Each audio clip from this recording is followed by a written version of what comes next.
What up, guys? It's your boy Beats, and I'm here with an updated video of the Monoliths and Incubators for the Legion League of Path of Exile. I know I put out a couple videos and people have some questions, and I just like to go over more details a little bit into the league and explain things.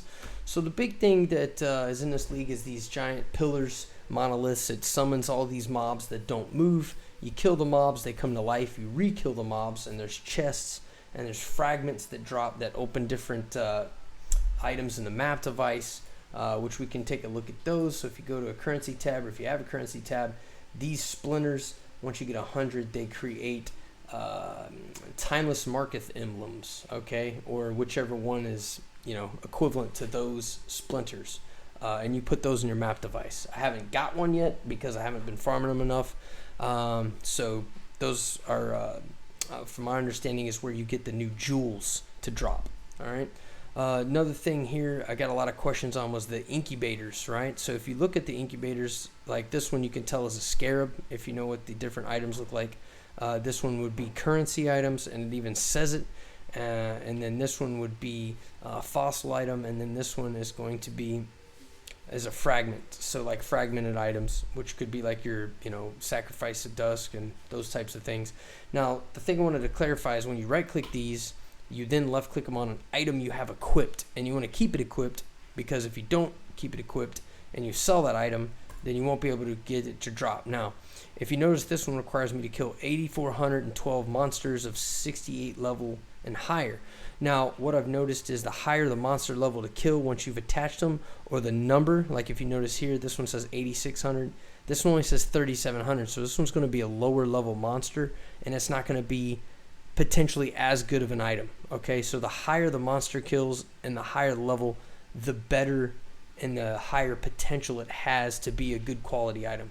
Now that doesn't mean that you couldn't say get an exalted orb from this when it procs, but I haven't really been able to test it quite enough to see if that theory is accurate or not.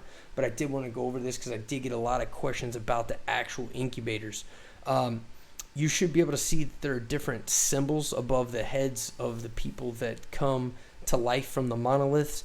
They do have those different symbols that would indicate what kind of an item would drop, right? So the scarabs typically have those type of shapes. The fragments have fragment looking items.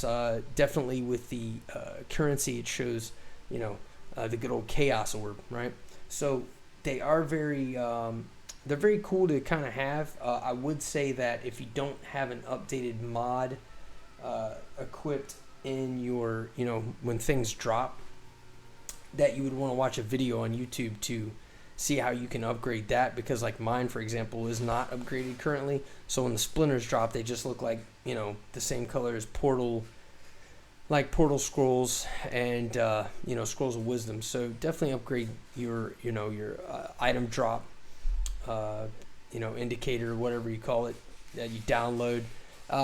It's pretty cool. If you have any questions about these items or the monoliths, please ask me in my videos. Again, the important things are the splinters. Those give you the pieces that you put in your map device, and then obviously the incubator items, which I'm just going to go ahead and attach to pieces of gear that I'm not going to remove.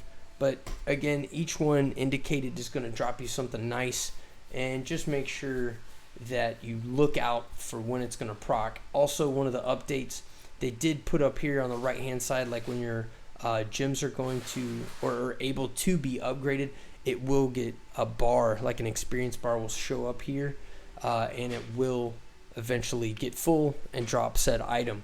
Again, if you guys have any questions, make sure you leave your comments in the section on the YouTube video, and I will try to address those accordingly. Again, I appreciate all the support. Make sure to follow me on Twitch and Twitter at Beats for President. Appreciate you.